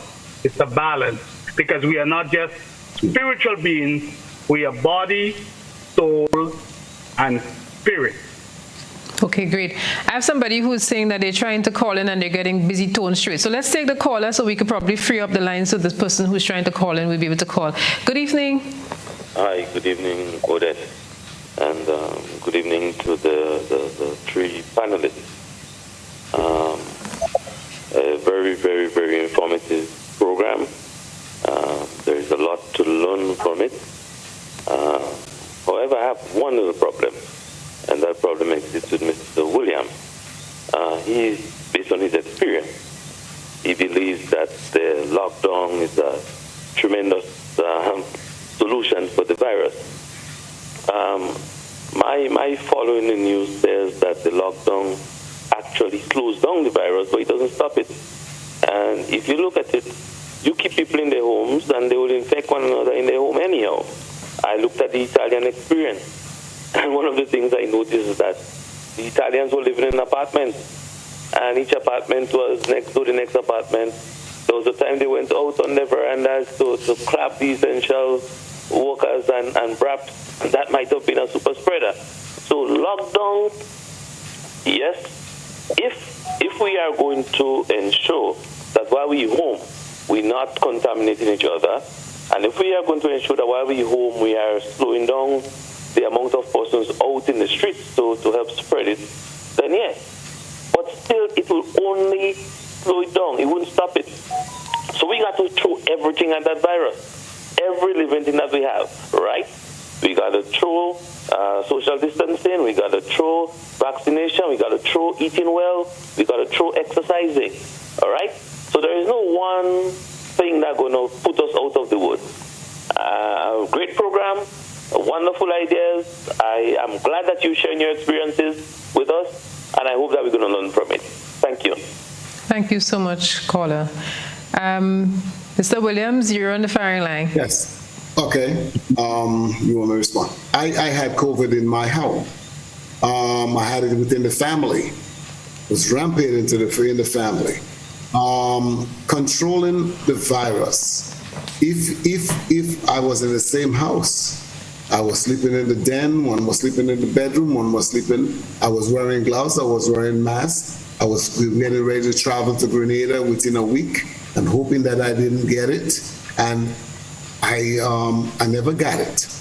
Tested 3, 4 times, 5 times, and so forth. But if you isolate, if you don't move around within, that's the same reason for saying let's shut it down on the weekends, so you don't have the parties, so you don't get into groups. The same reason for saying we should be in groups of maybe just 10, like Brother Watts explained, for the cemeteries. And the reason you can control and you can see who has it. So this way you can do easy tracing. And 2 weeks is not a long time. 2 weeks is not a long time. We have to follow the healthcare people who've been warning us for a long time. But what could happen? Morris Bishop said, when America cough, we get a cold. When they get a cold, we catch pneumonia. When they catch pneumonia, we dead. And that's what's happening. We've seen what happened to America, make it look like a third world country. We have to take examples. Experience is the best teacher, my friend. And if we looking at what's happening across the world and we're making it a political thing in Grenada, just like they were doing in New York, we have to stop that. We have to look at the educational people who spend days and night making a vaccine for us and criticizing what's been given to you to help things better. We have to be wise. The leaders got to take the steps. Sometimes I have to turn my phone off when I look at comments that people are making in Grenada. It's painful. For the first time, like I said, I commented about 3 weeks ago, and as a business person, I don't like to do it. I commented, I say, when the death starts in Grenada, you would not be able to see your loved ones. You would not have funerals like we have in New York. You can check my Facebook page and see my quotes there. The same thing I said is what's happening. Now, all I'm getting calls for is body bags and PPEs. And that's what I'm ready to send down this week to see the best thing where I can help. Because it's necessary. If you're asking someone to go embalm a body for you, your same loved ones that you maybe didn't see in weeks and they went to the hospital and they have to be buried immediately, those are the things we're talking about. Let's prevent it. Prevention is better than cure. Odette, can I say something? Yes, but let me just say that we are on the wrap-up part of the clock because normally we should have gone to 9:30, but because of the feedback we were getting, we were pressed to go to 10. So it's in a wrap-up mode, Pastor Martin. All right. New York City has come a long way during this pandemic. And right now, I mean, New York, we are not safe, but we are in a relatively good place. For instance, I did a couple weddings a couple weeks ago, and one of the mandates is that everybody that attend the wedding should be vaccinated. Not only that, but to have a COVID test. And so when you come into the hall, there is someone who takes your number, takes your PCR test, whatever and they store it. Now, for all these weddings that I've been to for the past couple of weeks, there was no call to anybody saying that anybody contracted COVID.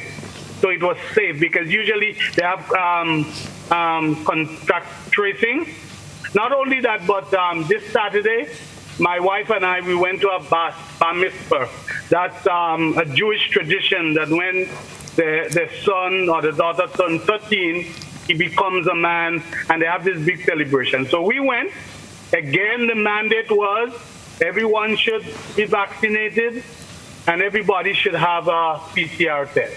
And nobody there was wearing masks. Everybody was without masks, drinking, singing, dancing, and up to date, there is no one who contracted the COVID, and there was over 200 people in that party. So the vaccine really worked. It worked. You know, right now, if you come to New York City, you're going to see people on the street, some people not even wearing masks as they're supposed to, because most people are vaccinated. Schools are opening and teachers are vaccinating, and the virus is not spreading like it used to spread because the vaccine worked. And that's what we need to follow right now as we move forward. Right. So we are on the nose of 10 o'clock and we cannot extend. So we're going to do 30 seconds of wrap-up comments from both Mr. Williams and from Mr. Watts. Mr. Watts, somebody is asking me if you can, please tell Wayne Watts Sister Marshall says hello and thanks for the info. So I hope you know who Sister Marshall is. And closing comments from you. Okay, great. Closing comments from you, Mr. Watts. What I would like to share with my fellow Grenadians, I would please ask you to trust the science. I do know we all are, different individuals. Despite your trust in the science, yes, there are those of us who may think we will need more time before we vaccinate. that is quite all right. But we have to trust the science. It is not 100%. People will die because, of the vaccine, but it's a very, very minute percentage. Practice your social distance, wear the mask. It's an easy thing to do. And based on being around many people here, I see it as one of the barriers that may work almost 90% of the time. Just a simple piece of material over your nasopharynx. Just wear the mask and keep your hygiene together, and you should be good. You should be good. And trust the science. Thanks. Mr. Williams, your closing thoughts this evening? Yes, ma'am. I'm thankful. I'm happy to be a part of this panel this evening, and thanks for inviting me. I concur with everything that Brother Watts just said. I'm encouraging everyone to please take the vaccine. I don't ask him what he took it. I never asked Pastor Scott if he did. But I encourage everyone to do so because I think it will help. We will get into a position in New York where I went to the gym this morning and I had to show my vaccine card. I went to a restaurant. You have to show your vaccine card. I'm not asking people to show their cards when they come to funeral, but again, it's coming to that. So we need to be able to do what is best for us, and don't let the smartphone make us stupid. Thank you. And don't let the smartphone make us stupid.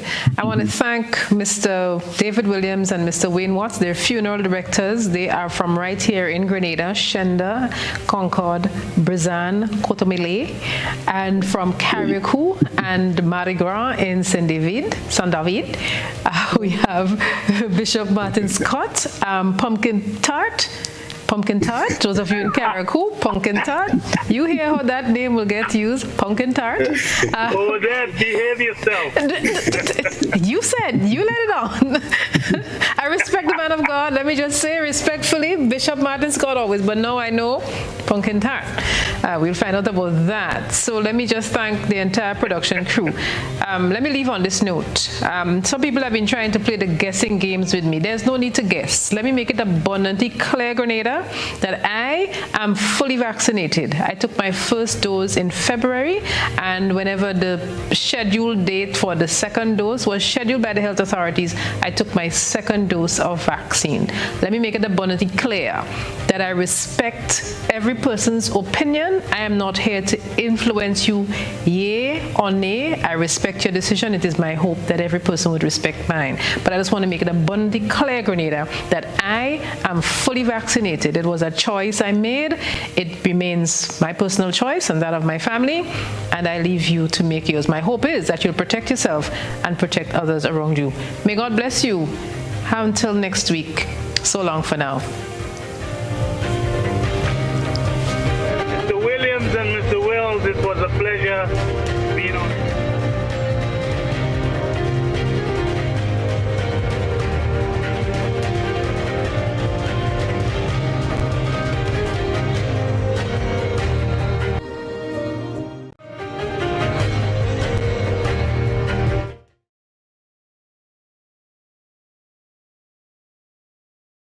You're already ill and have no time or energy to walk every which way to access your healthcare needs. So come to Spice Isle Imaging on the Carenage for a one-spot stop for all your health service needs. See our in-house doctor and get your meds from the pharmacy right on location. Digital X-ray, MRI, CT scans, mammography, ultrasound and laboratory services are also available. So for that moment when life makes demands on you, you can make demands on us. Visit us at Spice Isle Imaging, Carenage, St. George's.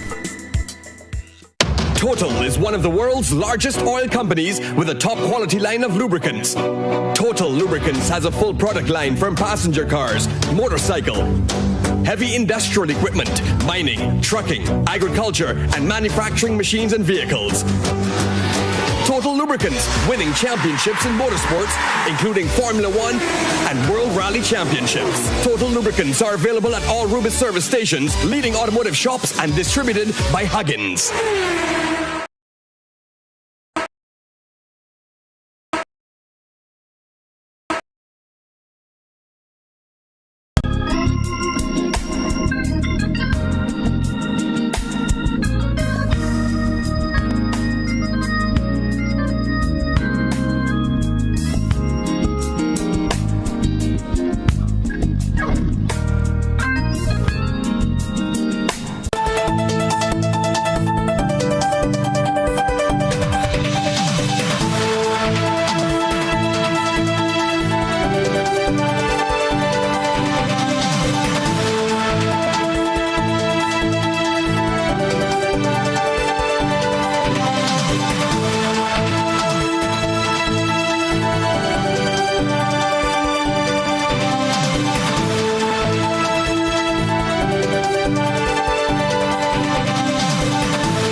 Live from the Grenadian capital, this is the GBN Television News. GBN, covering you from the Grenadine Island chain to Brooklyn, New York, via the World Wide Web on www.gbn.gd.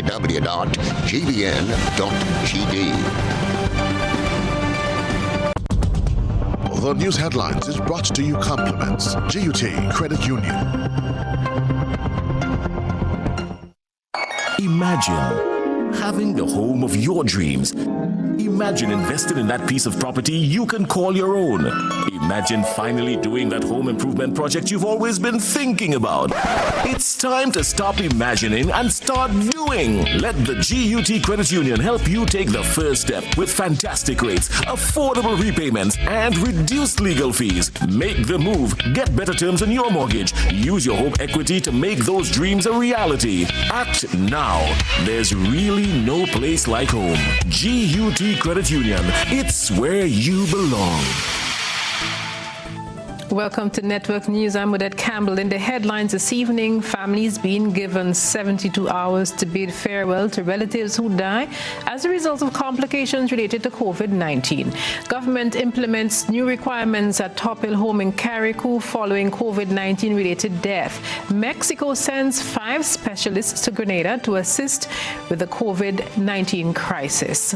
Escalating COVID cases force St. George's University to return to online learning. And Grenadian neurologist Dr. Kester Ned tells Medical Forum that COVID-19 leaves lasting effects on the brain. And around the globe this evening, Antiguan Prime Minister foresees COVID-19 to infect a quarter of the population. And in sports, the Windies women avoid a clean sweep after defeating South Africa by eliminator over final one-day international. We will bring in the details of those and other stories right after this message. Are you a small business and would like your business to grow? Do you have an event, products or services that people should know about? Be wise. Advertise. Book your spot on GBN Shopping Guide. Be part of Grenada's biggest advertising medium, the Grenada Broadcasting Network. Call our sales department now on 440-2446 or 440-3033 or GBN plus the number sign. Email us at sales@gbn.gd. Special conditions apply.